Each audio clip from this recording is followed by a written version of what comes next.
Assalamualaikum warahmatullahi wabarakatuh.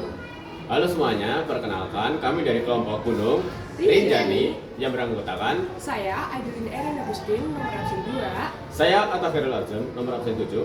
Saya Marga Petrin, nomor absen 25. Berdirinya saya di sini, saya ingin menceritakan tentang Gunung Rinjani, gunung terindah di Indonesia.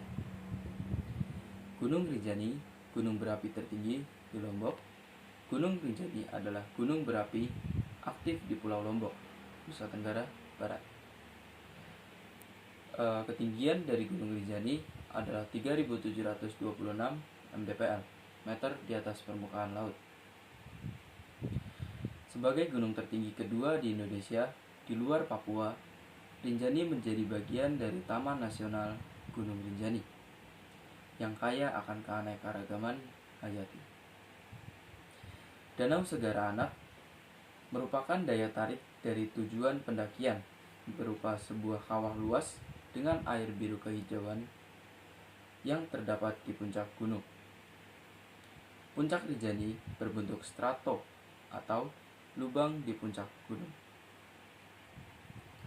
Gunung Barujari, gunung api kecil yang masih aktif, menjadi bagian dari perjalanan Gunung Rinjani. Dengan jalur pendakian yang menantang, dengan panorama spektakuler, menjadikan destinasi favorit bagi pencinta alam dan pendaki dari seluruh dunia. Gunung Rinjani juga biasa disebut gunung terindah di Indonesia. Dengan perjalanan menuju puncak Anjani, para pecinta alam akan dimanjakan oleh keindahan jalur Rinjani dengan bebatuan alam yang sudah diciptakan Tuhan Yang Maha Esa. Inilah Gunung Rinjani, kekayaan alam, kebanggaan Indonesia. Kemudian pembahasan yang kedua yaitu adalah batuan yang ada di Gunung Rinjani. Batuan yang terdapat di Gunung Rinjani adalah lava dan juga jatuhan piroklastik. Batuan piroklastik yang ada di Gunung Rinjani terdapat dari fragmen batu apung, litik, dan juga skoria. Batu apung di Gunung Rinjani adalah batuan vulkanik yang terbentuk dari magma atau lava yang mendingin di permukaan bumi. Batu apung memiliki struktur berpori dan ringan sehingga dapat mengapung di atas air. Ciri-ciri dari batu apung yaitu yang pertama, berwarna terang, berpori, mengandung rongga yang disebut vesikel, kemudian yang terakhir tersusun atas piroklastik kaca yang sangat vesikular. Kemudian pembahasan selanjutnya yaitu adalah litik Gunung Rinjani. Litik Gunung Rinjani adalah batuan dasar yang berupa lava dan jatuhan piroklastik. Litik ini merupakan bagian dari morfologi Gunung Rinjani yang berbentuk kaldera dan kerucut gunung api. Kemudian pembahasan yang terakhir yaitu adalah skoria. Skoria adalah sebuah batuan vulkanik. Nama lain skoria adalah sinder.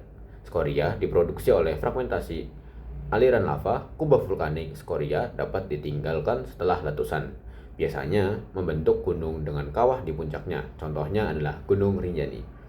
Aliran skoria di Gunung Rinjani merupakan bukti letusan kuat gunung tersebut. Aliran skoria ini menyusun endapan batuan aliran piroklastik. Yang pertama, aliran skoria merupakan salah satu produk letusan gunung bertipe strato. Kemudian, aliran skoria di Gunung Rinjani dapat dilihat dari jalur geowisata Gunung Api Purba di Lembah Sembalun. Kemudian, jalur geowisata ini terletak di Lombok Timur. Dan yang terakhir, daya tarik wisata geologi yang disuguhkan dari jalur ini antara lain struktur aliran lava skoria. Nah, jadi kali ini saya akan menjelaskan beberapa gempa bumi yang sudah terjadi di Gunung Rinjani dan wilayah sekitarnya. Nah, gempa bumi ini itu terjadi secara signifikan ya teman-teman. Nah, yang pertama ini itu terjadi pada tanggal 29 Juli 2018. Gempa ini itu berkekuatan 6,4 SR yang mengguncang wilayah Lombok, termasuk area sekitar Gunung Rinjani. Nah, gempa ini itu menyebabkan longsor di bagian utara gunung. Gempa bumi ini juga mengakibatkan sekitar 826 pendaki yang terjebak dan menunggu evakuasi. Yang kedua juga ada pada tanggal 5 Agustus 2018. Nah, gempa ini itu berkekuatan 7,0 SR yang terjadi di lereng timur Laut Gunung Rinjani. Guncangan ini itu dirasakan hingga Bali dan Sumbawa. Nah, meskipun itu tidak meningkatkan aktivitas vulkanik Rinjani. Namun, gempa bumi ini merusak signifikan di Lombok Utara. Selain gempa-gempa tersebut, Gunung Rinjani juga memiliki sejarah, yaitu sejarah letusan yang tercatat sejak tahun 1847 hingga 2009 dengan total 11 kali letusan. Nah, di sini perlu dicatat ya teman-teman, bahwa gempa bumi di sekitar Gunung Rinjani ini pada umumnya disebabkan oleh aktivitas tektonik di zona subduksi antara lempeng Indo-Australia dan lempeng Eurasia. Nah, meskipun demikian, saat ini belum ada bukti bahwa ilmiah yang menunjukkan aktivitas kegempaan secara langsung. Dari gempa bumi yang sudah saya jelaskan saat tadi itu, ada salah satu gempa bumi yang cukup besar, yaitu gempa bumi pada tanggal 5 Agustus 2018. Dikarenakan gempa bumi itu berkekuatan yaitu 7,0 SR yang dirasakan hingga Bali dan Sumbawa. Selanjutnya ada lempeng dari Gunung Rinjani. Namun sebelumnya, Gunung Rinjani adalah gunung berapi yang terletak di Pulau Lombok, Indonesia, dan merupakan bagian dari cincin api Pasifik yang dikenal sebagai kawasan dengan aktivitas geologi yang sangat tinggi, termasuk gempa bumi dan letusan vulkanik. Gunung ini terbentuk akibat dari beberapa lempeng tektonik yang bergerak dan bertumbukan di bawah permukaan bumi. Untuk yang pertama, lempeng Indo-Australia. Lempeng ini merupakan salah satu penyebab utama aktivitas vulkanik di Indonesia. Lempeng Indo-Australia bergerak ke utara dan menyusup atau subduksi ke bawah lempeng Eurasia. Proses subduksi ini menyebabkan pembentukan zona subduksi di sepanjang selatan Pulau Jawa dan Bali, termasuk di wilayah Lombok. Akibat dari subduksi ini terjadi pelelehan material batuan yang membentuk magma dan akhirnya memunculkan aktivitas vulkanik seperti yang terlihat pada Gunung Rinjani ini. Ada salah satu alasan mengapa gunung ini masih aktif hingga saat ini. Untuk yang kedua, ada lempeng Eurasia. Lempeng Eurasia terletak di sebelah utara Indonesia, termasuk wilayah Laut Jawa dan Bali.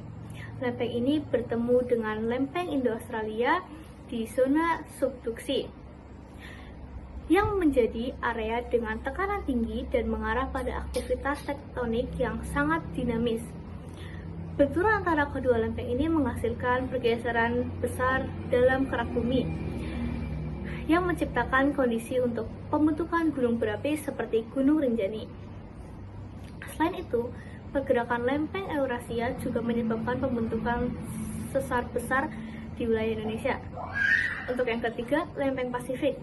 Walaupun lempeng Pasifik tidak terlibat langsung di zona subduksi yang ada di sekitar Gunung Rinjani, pergerakan tetap mempengaruhi dinamika tektonik di kawasan Indonesia bagian timur.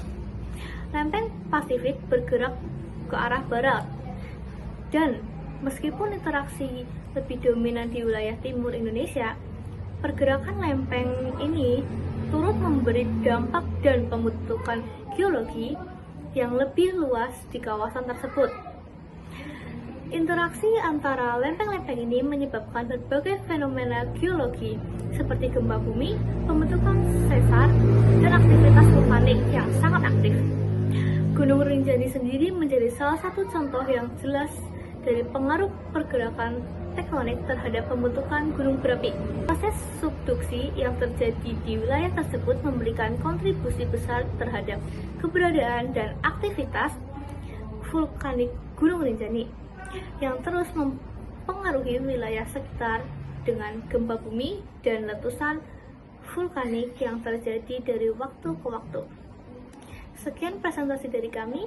Mohon maaf jika ada salah kata. Wassalamualaikum warahmatullahi wabarakatuh.